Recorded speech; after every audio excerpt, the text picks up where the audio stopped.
Think you know Scotland?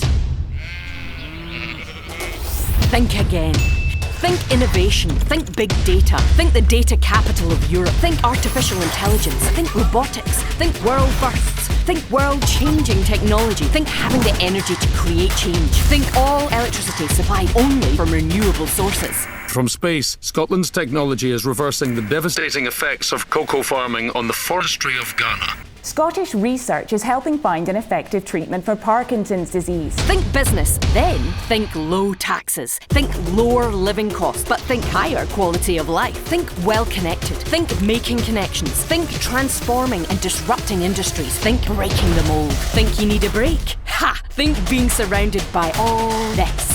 The most beautiful country in the world. Think about getting away from it all, just a few hours drive away. Think health, think healthcare, think healthy lifestyle, think style and substance. Think new experiences, day in, day out. Think education, think talent, think access to the most educated workforce in Europe, including 4 of the world's top universities. Think potential, think reaching it, think surpassing it, think using our thinking to change the world. Not waiting for someone else to step up, but leading the way and changing the game. Think having the nerve to scrap ideas and go again until it's better, then better again, and again, and again. Think of a country hungry for the next challenge, next problem, next opportunity, and ready to take on the impossible.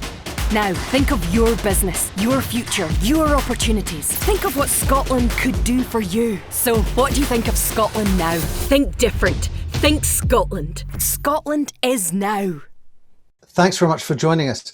For those who don't know, my name's Richard Betts. I'm the publisher at Real Asset Media. We run a series of these events looking at major topics, both in terms of the investment sectors, but also key topics in the industry. We publish a series of magazines, run a series of events, lots more. You can find out all about those on our website. And we've launched a lot of things during this, the problem with the pandemic, new initiatives to keep everyone connected, including a lot of these online events, as well as RealX, where I know a number of you are joining from the RealX platform today. Welcome. Both whether you're in the call or whether you're joining from RealX. Thanks very much for joining us. Super panel here. Really interesting as well to get that mix of both public and private sector. So if the speakers could all put on their cameras and join us, that would be great. But we have Stewart Taylor from CBRE. We've got Susan Aitken, who's leader of Glasgow City Council. We've got Cees van der Spek, who's the director at Edge Technologies. We have Julie Alexander at Places for People. And last but not least, we have Scott Farmer, Councillor Scott Farmer, who's the leader of Stirling Council. Let's just start with some introductions. Scott, maybe just start with you, just briefly for those who may not know Stirling so well, just let us know a little bit more. Okay, thanks, Richard.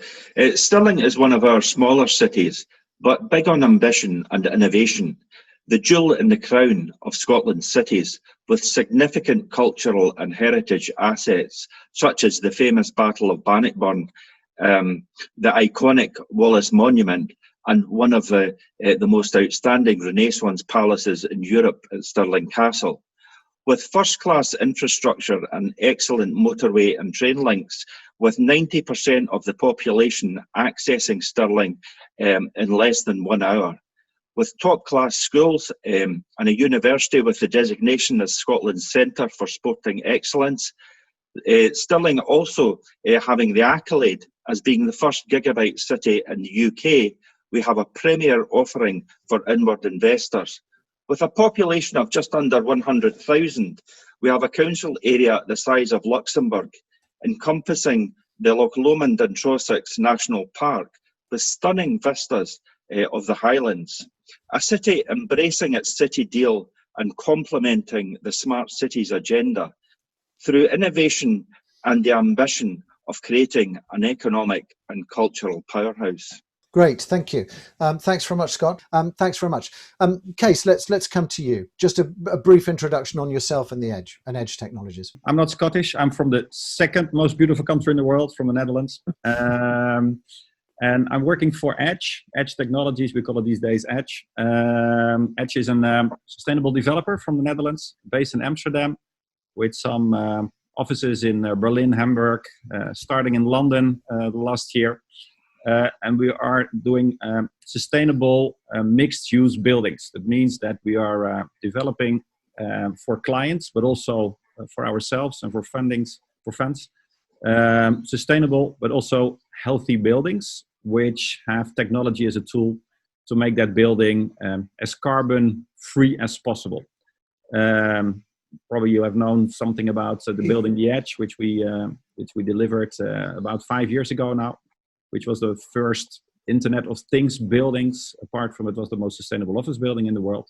And it's a bit our strategy to help cities to make the city more, let's say, carbon emission free, and to make the city also more livable with let's say the best workplaces that people can imagine.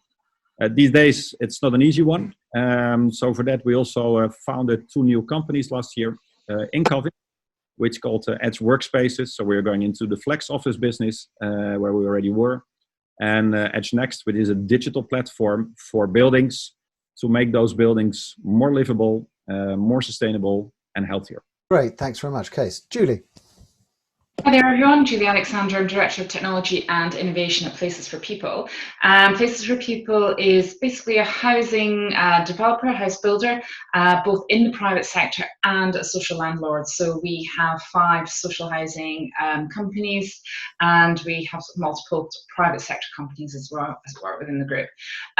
My role really is to look at how we might future-proof that business, and my strategy really is around 4 futures: climate change, the changing demographic, aging population, IoT in communities, and digitalisation in construction, because I think these are the big things that are really going to hit us quite hard in the coming years. But I'm also responsible for environmental sustainability in the group, so I'm pressing on with our zero carbon targets as well.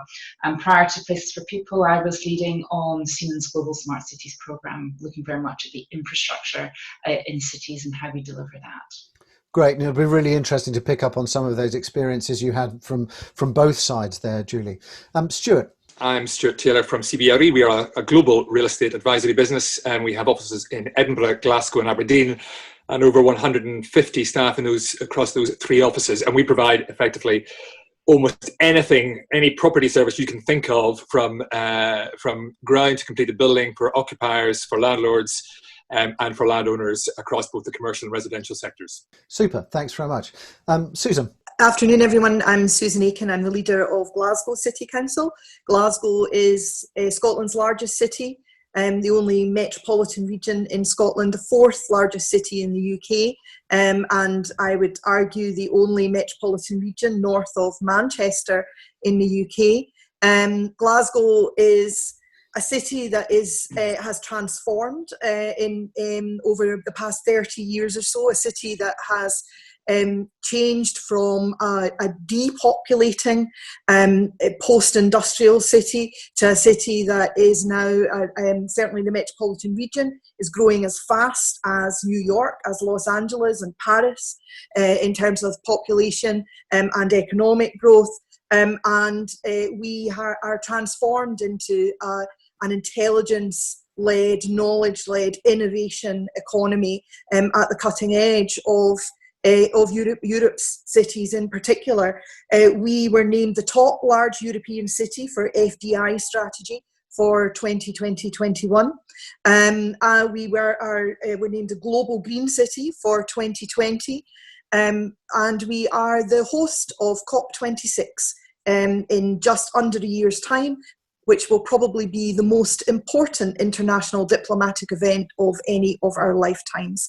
And we look forward to welcoming the world to Glasgow. I mean, in terms of COP26, obviously a significant event.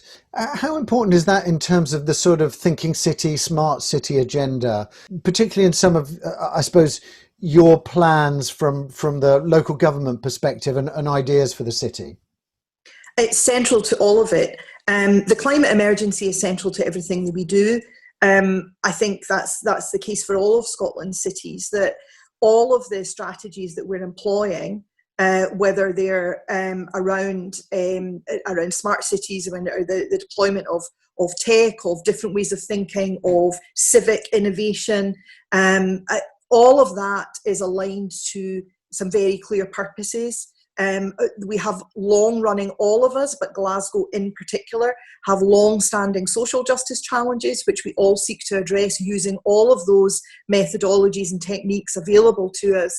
But right now, obviously, we are facing twin emergencies, as the whole world is. One of those is recovery from COVID, from the economic crisis that the pandemic has caused, and the other is the climate emergency.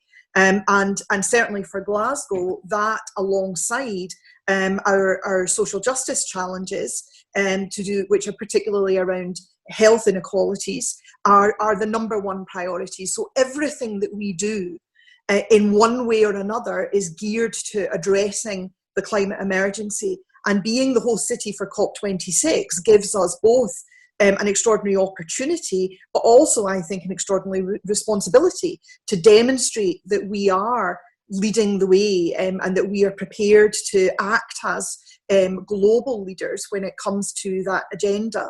I think a lot of people might have raised their eyebrows a little bit when Glasgow was named as COP26 host, not because they don't imagine us hosting a global event of that size, because we've already proven that we can, and in actual fact, last year we were named the world's top events and festivals city, and we are fantastic at hosting events, and we will make sure that it will be an occasion to remember for everyone who comes. But perhaps because we are still seen as a post-industrial city, a city that might not chime with everyone's idea of greenness, but in actual fact, it's been that progress that we've made, particularly in the past decade, and perhaps most of all in the past 5 years. It has been rapid progress in many respects, in the face of particular challenges, particular physical challenges associated with our post-industrial legacy, and just with the very physical fabric of the way the city was constructed, that makes us that ideal exemplar as a leading city, showing the way when it comes to reducing carbon. Our carbon neutrality target is 2030. That is ambitious, but our view is that if you can do it in Glasgow, you can do it anywhere.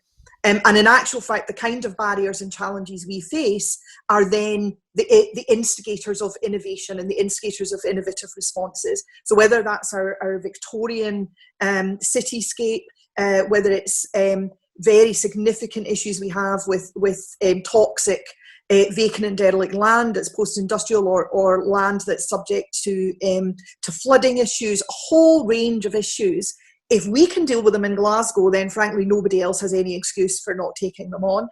So in that respect, by the time the world comes to Glasgow next November, and we will have a whole number of demonstrator projects, some already in place, some underway or in the pipeline, to show them what we can achieve as the kind of city we are. I hope that, and in fact, I fully expect that we will not simply be the place where COP26 happens to take place. We're not just going to be a venue. We will actually be a city that provides inspiration and provides a glimpse of what the way forward can be like. But also we'll gain enormously from that, from the partnerships, from the collaborations, and from the learning that we'll get from some other cities, many of whom are considerably further ahead than we are on this agenda. Yeah, I think there's lots of interesting things there that we'll come back to, Susan, as well.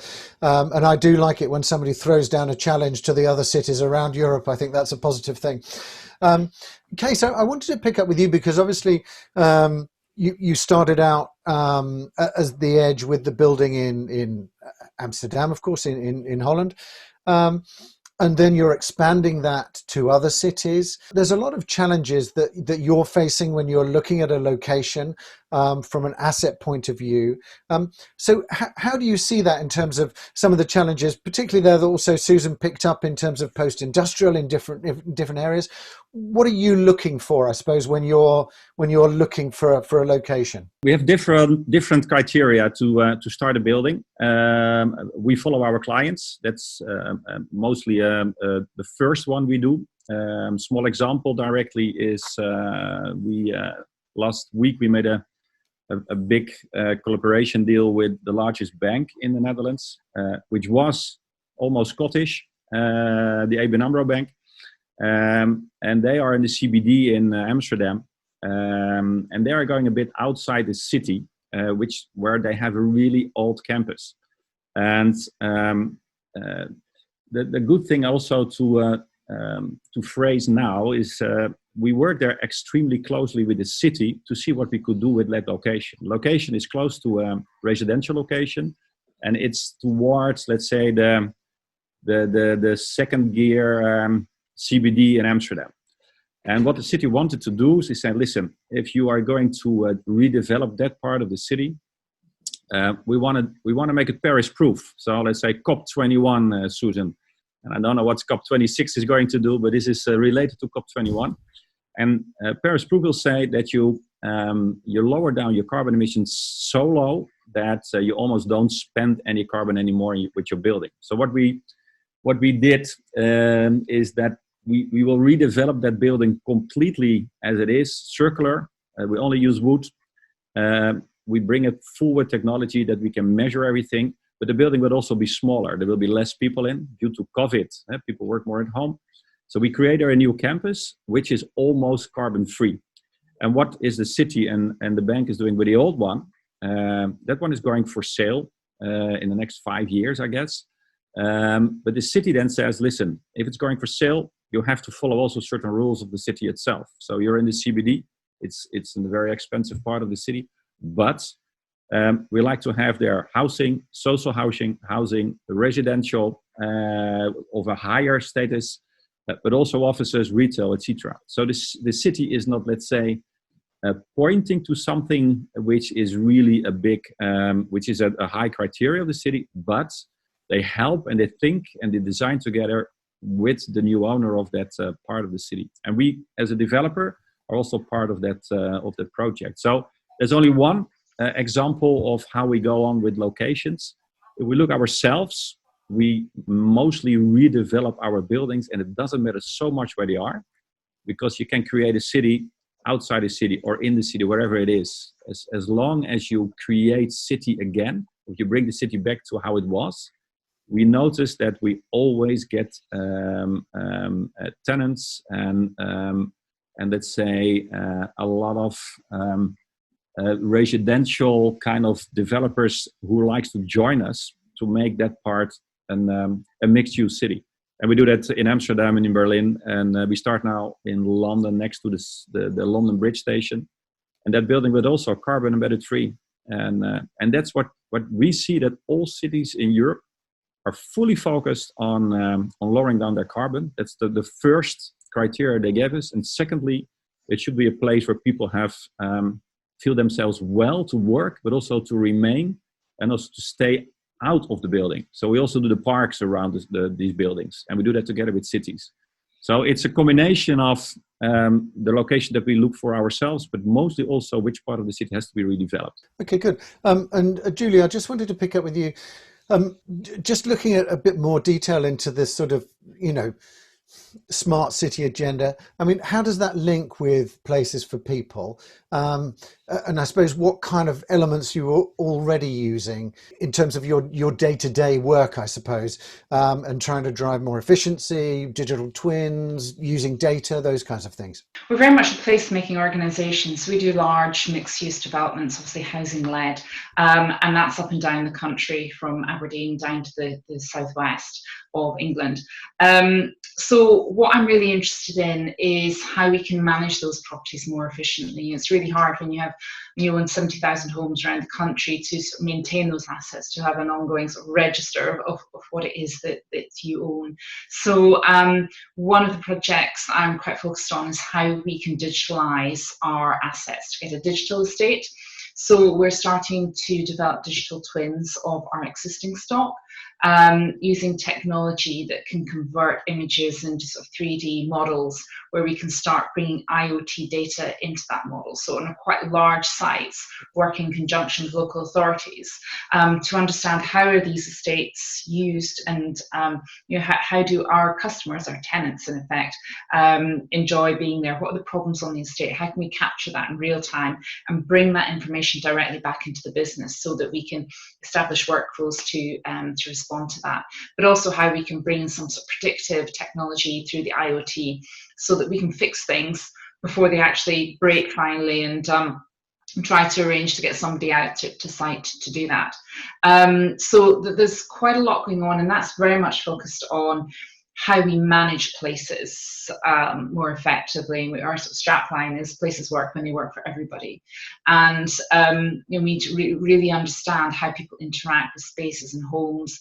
That fits very neatly into our carbon reduction agenda. So we have zero carbon targets for 2040 for existing stock, which at 70,000 homes around the country is retrofitting around 2,500 homes a year, which is what we build in new build terms. And even with new build, it's hard to get the supply chain geared up to deliver on some of these commitments. So very much focused on that existing stock and how we can use technology to help us monitor what's going on. So we've got IoT in our properties, detecting how heating systems are being used, where there's mold and damp risks, so that we can help our residents really understand how to heat and ventilate their homes more effectively, save money at the same time. So we're very much on the digital journey. We believe that digital, which is sort of smart city use cases embedded within that, how that can help us really construct, manage, provide better spaces and places for people to live, but also inform us, deliver more intelligence back to us and local authority partners wherever those estates are located. Scott, you mentioned at the beginning, gave us an introduction of Stirling. I was interested to see, because Stirling, different to Glasgow, obviously has rural communities as well. So it's a slightly different type of challenge in a way. First of all, what do you see as the key elements for Stirling, I guess, in terms of delivering on this kind of thinking city agenda? And as Stirling, you've got this different makeup. So what sort of challenges does that kind of introduce for you? Certainly, in terms of the key elements, it's improving the quality of service delivery is at the heart of what the local authorities should be about. But it's also the strength of the Cities Alliance is actually learning through data, good practice right across the piece. And enhancing the quality of city living through effective partnership working. We've got, obviously, right throughout Scotland, community planning partnerships, and we've seen through the pandemic just how effective they can be in terms of dealing with the most vulnerable in our communities. So it's how we can utilise that to get the data and share the data so that we can be more proactive in actually dealing with issues as they arise. So it's through partnership working, not only through the public sector but the private sector as well, and build on our key economic strengths and having a clear vision to build social and economic cohesion through sustainable economic growth. So it's through that learning across our 7 cities and sharing good practice that we can create that message to the private sector that we're open for business and for investment opportunities, and being a very proactive enabler. In terms of the rural aspect of Stirling, very much so. An area the size of Luxembourg and one size fits all is not appropriate. It's about tailoring the needs of our communities, and this needs to be underpinned through participation of our communities in demonstrating the benefits of a digital approach. And we are working on digital engagement, but also delivering tangible benefits, such as tourism information boards, a digital app highlighting our major attractions and sites of interest across both urban and rural Stirling, but also smart waste initiatives that can reduce our carbon footprint by more efficient routing, and the utilisation of smart bins that can detect when they're full, how we can better create an environment to attract tourism, which is cleaner and better through more effective use of when the bins, for example, need to be emptied. But in terms of smart energy, right across our public buildings, we've got a district heating network, which is actually taking energy from wastewater from the sewage plant and heating our public buildings.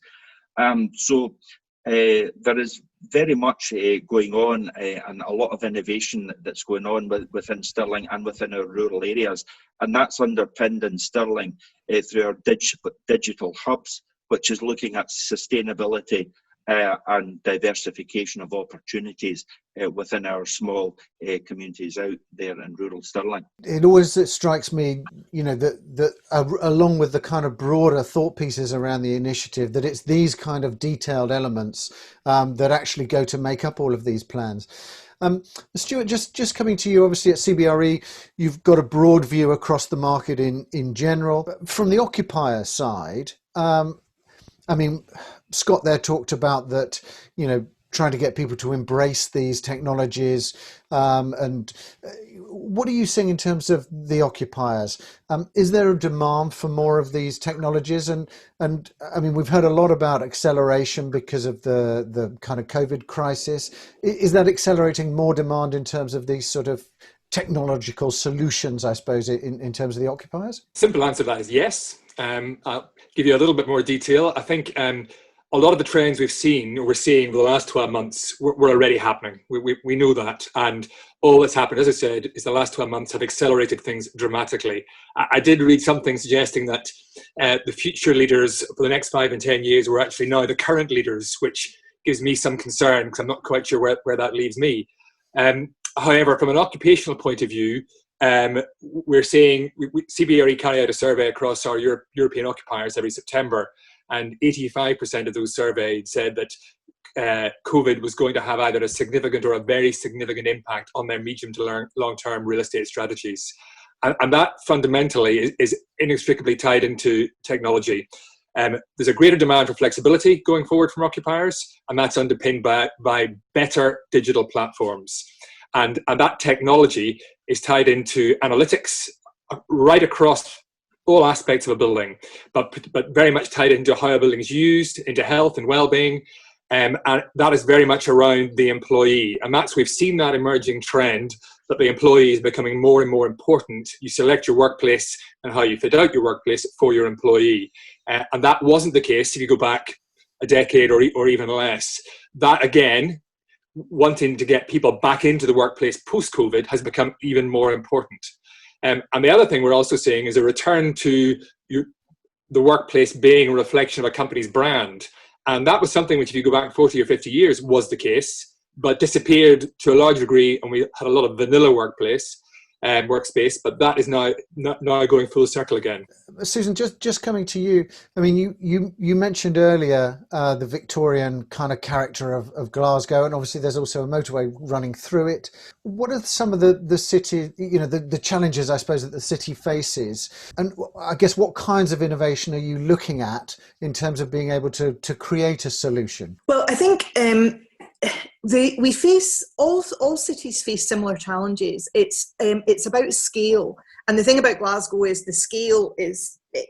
So we have 70,000 residents living in pre-1919 sandstone tenements, Victorian sandstone tenements, which are have enormous urban, cultural, historical value. Terrible thermal performance. So we need to retrofit all of those tenements. We can't lose them. Without the tenements, we don't have Glasgow. They absolutely characterise the city, but we need to retrofit them. So one of the projects we're working with the University of Glasgow and with one of our community-led housing associations in the south side of the city, doing a pilot so a typical tenement is either 6 or 8 apartments. and this is a 6-apartment one in the south side of the city, and each one we're taking a different approach to get it to passive house standard, and to see which is the best approach that we can then roll out at scale. But we won't be able to roll out at scale on our own as the council. And even potentially with government, we won't be able to do that. Add our tenement stock to Edinburgh city centres, to Dundee, to Scotland's other cities, then there's a seriously big task there.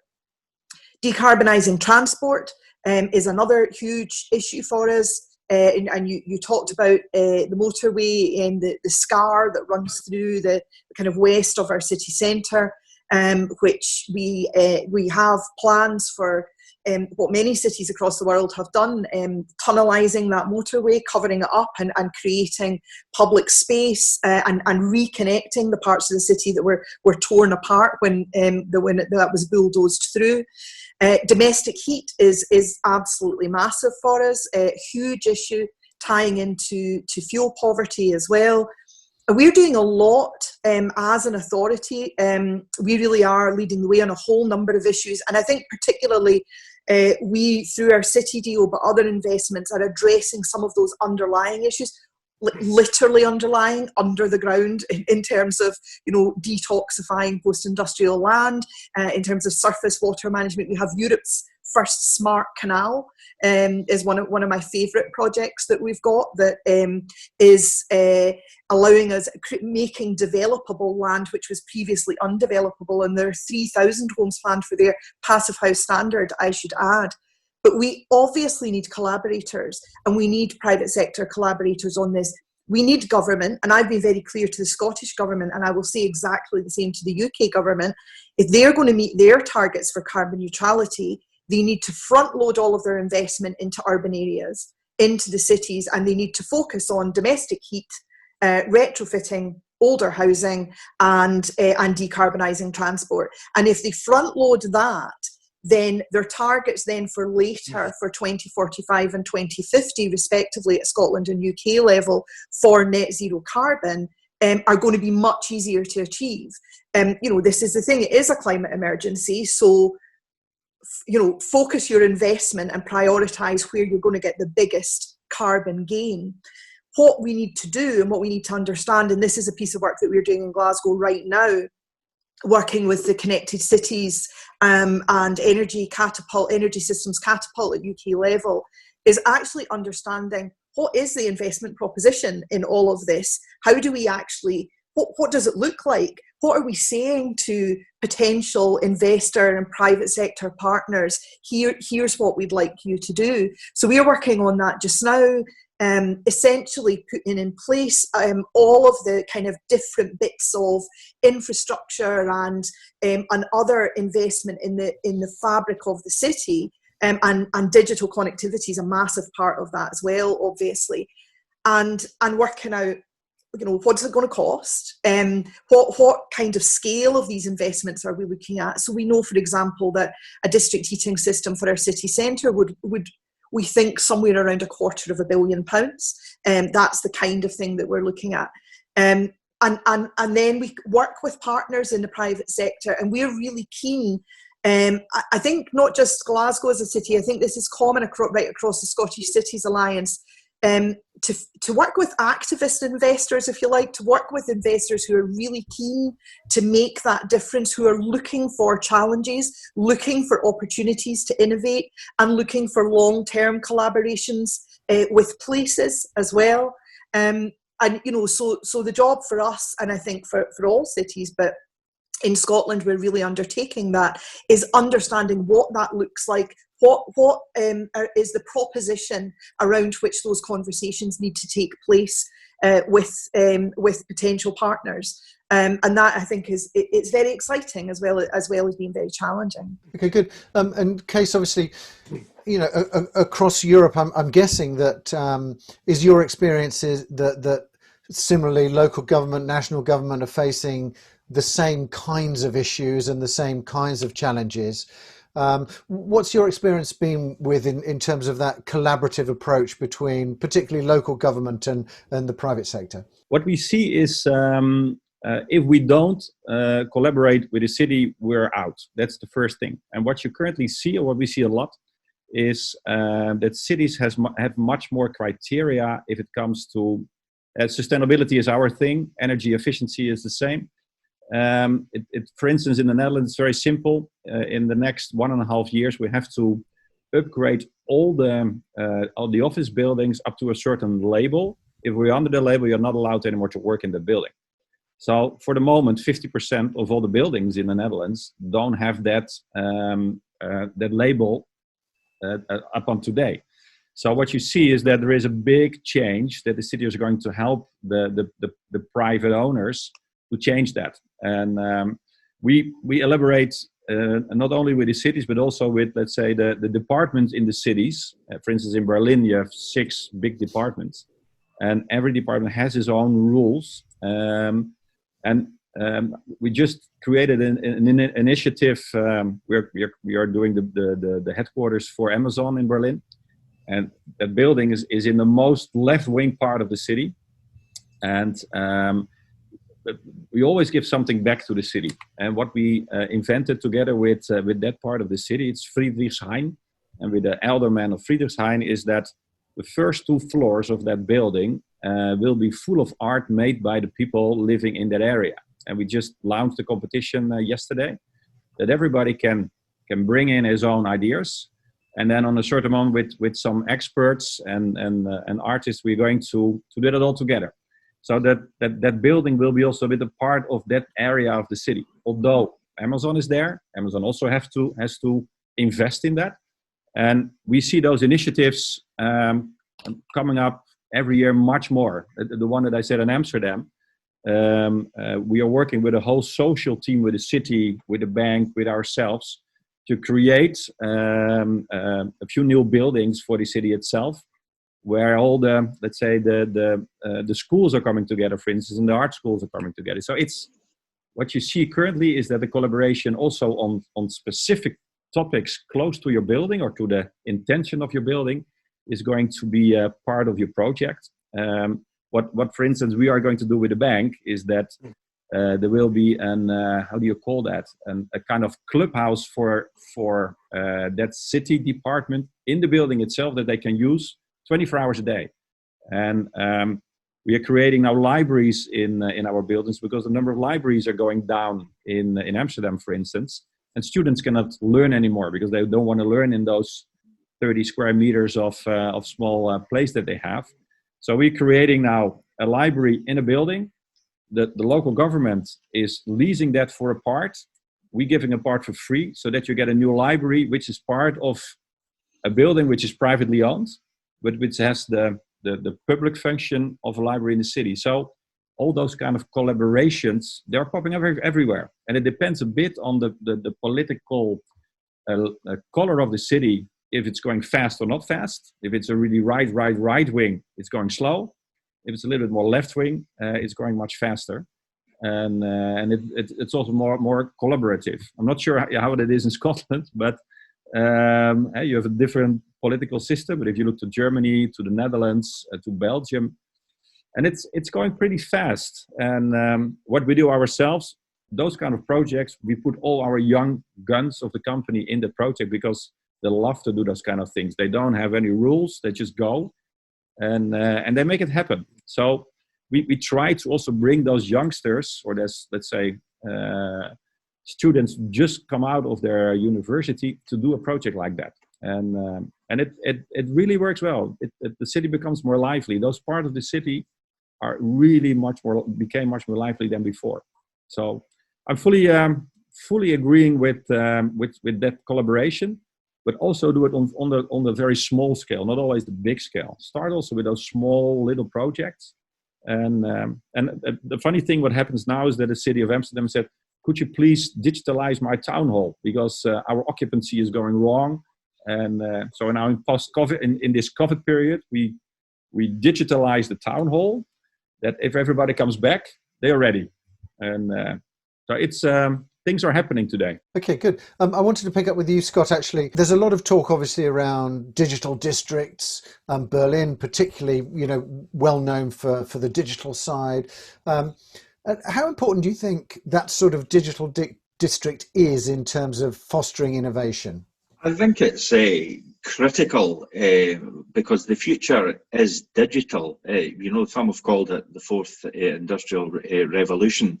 And it's as Susan referred to earlier in terms of the activist investors. And it was interesting to hear the town hall being transferred into a digital district, because that's exactly what we've done here in Stirling with our municipal buildings. So in terms of Stirling, we aim to place ourselves through our digital district, to place ourselves as a sectorial leader in digital innovation. And that means that we have to be slight of foot in terms of how we adapt to the needs of small investors and people that are at the cutting edge of digital transformation. So in terms of planning, in terms of council services, that what I referred to earlier as being an enabler, is to enable those dynamic individuals, those entrepreneurs, to actually stretch themselves and to stretch the potential of their products and their services, so that we can actually reap the benefit, not only for Stirling as such, but for the wider Scottish economy. So we've developed an effective partnership working with Codebase, and that is entrenching the skills and opportunities of coding for our young people, because that was mentioned in terms of how we drive our young people in terms of opportunities within coding and the digital sector. So they're certainly providing opportunities for some of our most disadvantaged communities, and through our schools, both our primary and secondary settings.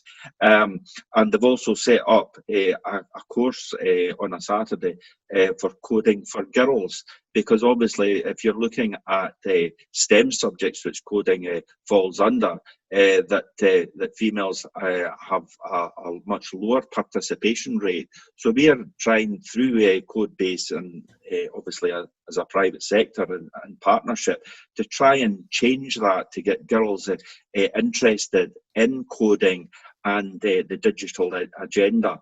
So that's also taken into account the geographical expanse of Stirling, which I spoke about in terms of being the size of Luxembourg, is creating that the rural digital hubs, where we can have the uptake of workspace within these small areas, which is looking at how we can create economic sustainability, but also through the lens of carbon reduction. So very much a lot of the innovation that's going on here in Stirling. And I have to say that in terms of the main digital district, the uptake of workspace within our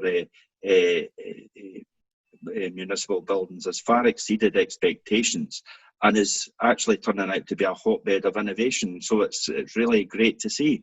And it's great to see our young people so interested and so enthused about coding, which I have to confess I know very little about. Great, thanks, Scott. Julie, interested to know from you also, in terms of that sort of, the rural versus the very urban, ultra urban, I suppose. What are the challenges there? Because obviously it requires the rollout of fast broadband, for example. But I suppose what can you do in order to be able to connect those people together and make sure that the rural areas aren't left behind? We do have quite a lot of properties in peri-urban and rural areas, actually. So we don't have a focused city strategy. We develop housing wherever there's a need. So we're in the middle of a program at the moment to get fibre infrastructure to all of our properties to ensure that everyone has access to the same services and same opportunities. And one of my 4 future strategies, which is IoT in communities, is really around urbanisation, but not that we're urbanising urbanising, or our customers are urbanising, but that everybody else is, so that businesses are focusing very much on cities now, and services are focused very much on cities. So we need to ensure that that is equitable across all of our stock and for all of our customers. So once the fibre is in there, what that does allows us to communicate more effectively with our customers, allows them to do things like arrange maintenance surveys or pay the rent, whatever it might be, right through to getting onto the internet and accessing education and so on. But some of the other things that we're looking at, which are very much dependent on that digital connectivity around IoT, and at the same time we're installing IoT networks, and these have all kinds of applications and smart cities applications, but one that's quite close to my heart at the moment is around the ageing population demographic. We have currently almost 45% of our customers are in the over 55s category. That's only going to grow, and a lot of them are in over 55s housing or supported housing. What I'm really interested in is how we can keep people in their own homes, general needs housing, for as long as they can stay there, because that's where they want to be. No one wants to move out of their home, but that they can stay there feeling independent, not feeling isolated, but feeling supported. So we're currently looking at IoT-like technologies that will help give people that kind of confidence to stay at home. And I'm trialing some of that. It's really amazing, the results we're getting. You know, first of all, people are a little bit cautious about having this technology in their home, wondering what it's doing there. But actually, after some time, they forget that it's there in a way. But at the end of the project, they're saying, well, it just gave me so much comfort, and similarly the families, it gave them so much comfort and security that their loved one was almost being looked after, in the sense that if anything happened to them, they'd have been notified of that, or if anything, any behaviours changed, or anything was unfamiliar in their daily routine, there would be a notification sent through to them.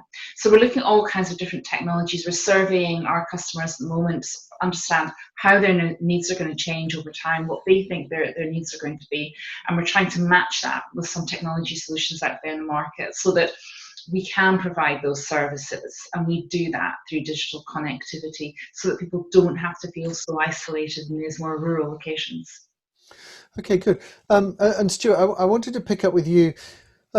Looking a little bit at those sorts of the kind of innovation districts, is that something that is an attraction for occupiers looking to, create a business centre, move towards a particular location? Is that one of the things people are looking for? Is that sort of idea that there is a kind of smart city, innovation districts, those kind of areas around in close proximity? Definitely. Employers want to be seen as forward thinking. And again, to go back to the theme I touched on earlier, it is increasingly about attracting the best employees and retaining them. And with more flexible leases, the developers of buildings, the landowners, have to repeatedly attract employers and employees. Therefore, they have to ensure that whatever they are doing, whatever technology they're putting into a building, is not just for today, but it's for the next 5, 10, 15, 20 years. And there is a very clear demand now for what they call frictionless experiences. So linking the building to the place, to what the tenant's doing, to what the landlord's doing. And that is only going to become more and more significant as we go forward. So there is no doubt that cities, landowners and tenants all have to talk together. I just wanted to pick up with you, Susan. Obviously, there's a number of innovation districts within Glasgow or around Glasgow focused on that area. How important is that in terms of attracting the kind of talent that Stewart was talking about? Absolutely crucial. Glasgow's got one of the highest graduate retention rates in the UK. We are right up there, and it's because of a number of things. It's because of just because we're a fabulous city, and people come and they want to stay. We remain extremely affordable in terms of accommodation, comparable to many of our peer cities. But it is those opportunities at the cutting edge in the field of innovation that are right there. And the collaborations with the universities and business in the city, the private sector, and ourselves as a city council, I think actually underpin that kind of Team Glasgow approach is incredibly important. And I think of it, it is almost like, you know, it's a sort of triangular model with the council at the top as the democratically elected leadership of the city, I suppose, but very much working in partnership, supported by that incredible strength of universities that we have. Two global top 100 universities in the city. But also Glasgow School of Art, for example, the world's oldest art school, incredible stuff on design innovation coming out of there, for example, absolutely astonishing.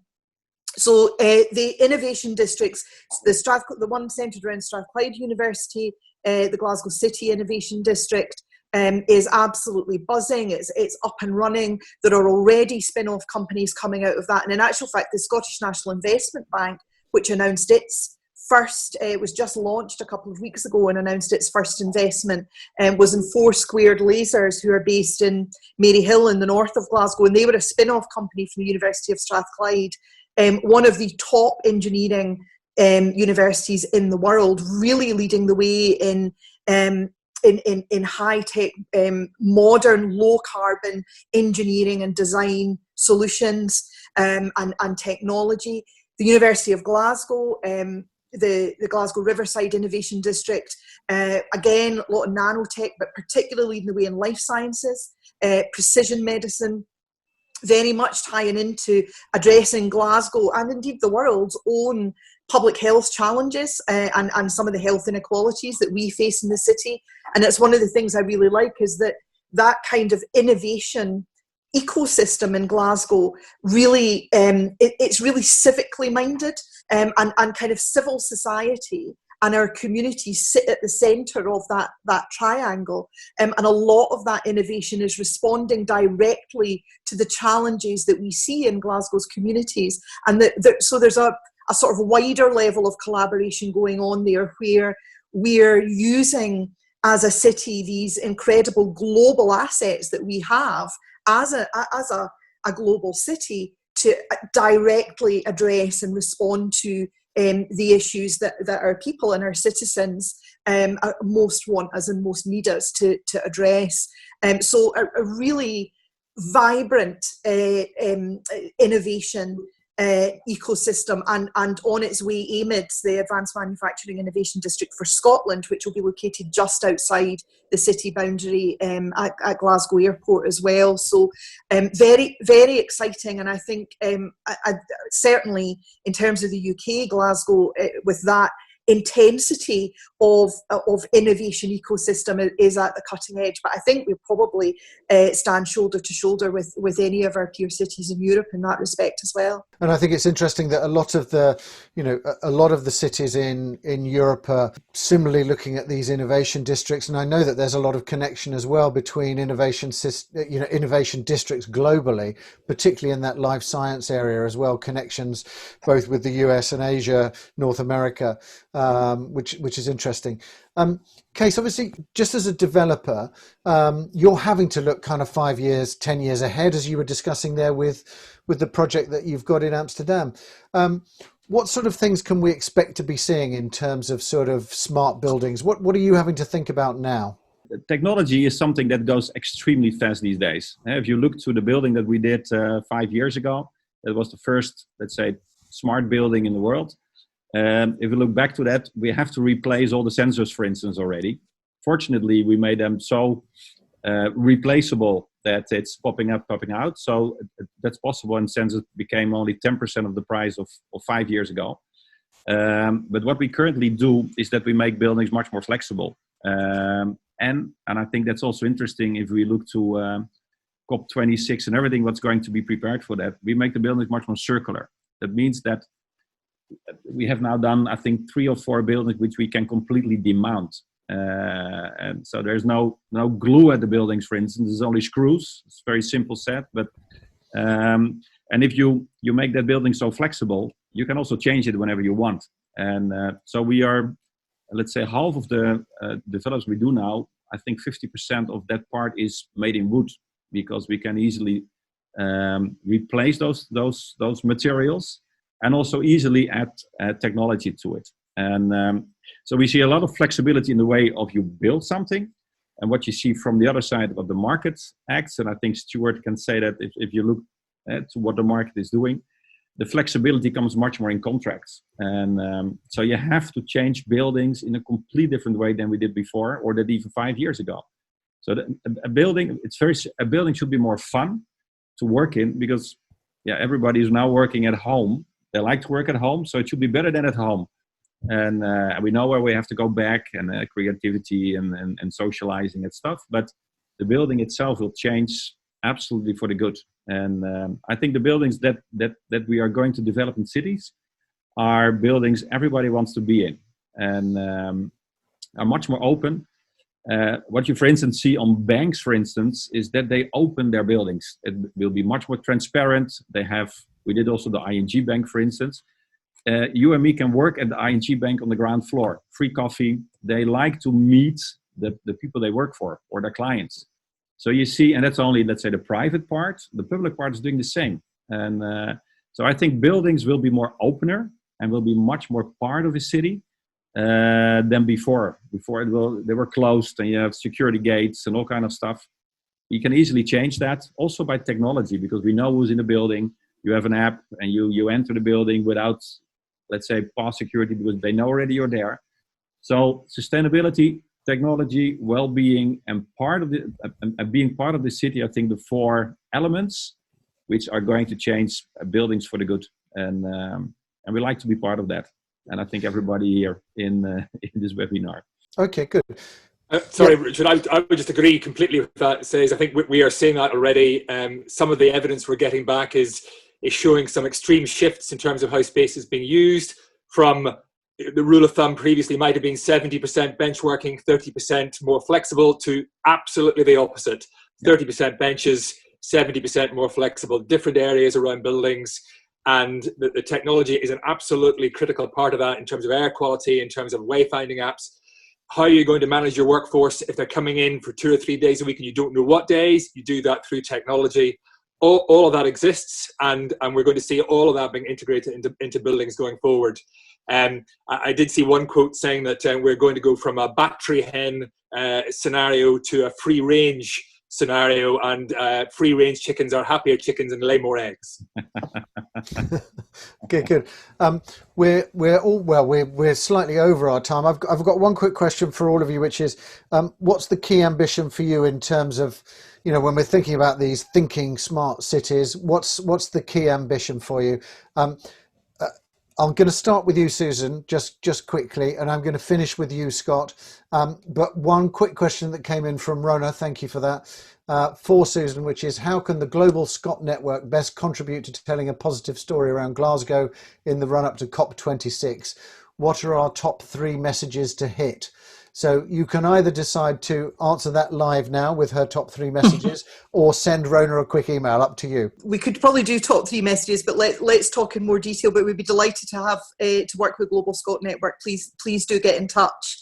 But in actual fact, I think maybe the top 3 messages are not dissimilar to the other question you asked, which what do we want to achieve through smart cities? For us in Glasgow. Net zero by 2030, a just transition to a low carbon economy, not leaving behind the communities and citizens who were left behind the last time our heavy industry, the high carbon industries of the past became obsolete, at tackling the inequalities that came out of that, and cementing and moving forward our global position as a global city within Scotland as an outward-looking, international, cutting-edge, humane and activist city in a humane and activist nation, I suppose. And the other word I would throw in there is European, in the context of the discussions we're having as well. That's what we want to achieve with all of that. In very briefly. Perfect. Rona, that should be your answer for you. Good. Julie. For me, it's all about digitally enabled places that can benefit our customers and connect everyone through IoT, so that we have feedback loops that allow us to build better places to deliver better lives for people. Okay, super. Stewart. Might not be answering your question, but my three key messages: if you think you're being ambitious, you're probably not being ambitious enough. Secondly, there's no going back to where we were. And thirdly, the office more than ever must anticipate customer needs. Okay, great. Thank you. Cees. We have a tagline which says we have to make better buildings in this world. And our digital company have a tagline that's called "Let's make building count." And I believe that we have to make buildings count to solve the climate issue that we all have. And if everybody is copying what we're doing, we are not going to go over the 2 degrees extra. So that's the ambition, to lower it down. Because buildings, they contain 40% of the carbon emissions in this world. If we manage to do it 10% better, we have solved our problem. So that's my ambition, to be part of that. Great, thank you. And last but not least, Scott. Obviously, at the centre of this is improving the quality of life and the living environment for all our citizens. But that has to be done through driving the digital agenda, but also doing that through the lens of community wealth building, to make sure, as Susan has pointed out, that nobody is left behind. And the critical outcomes would be reducing health inequalities and reducing the polarisation of wealth and poverty that has blighted our communities for far too long. Great, thanks very much. Thank you to everybody for joining us. Thank you to all of the speakers for sharing your views with us today. Look forward to seeing you in 2021 for the next series of events that we'll be running, and hopefully getting to also meet everybody in 2021, which will be marvellous. In the meantime, thanks very much for joining us. Thank you.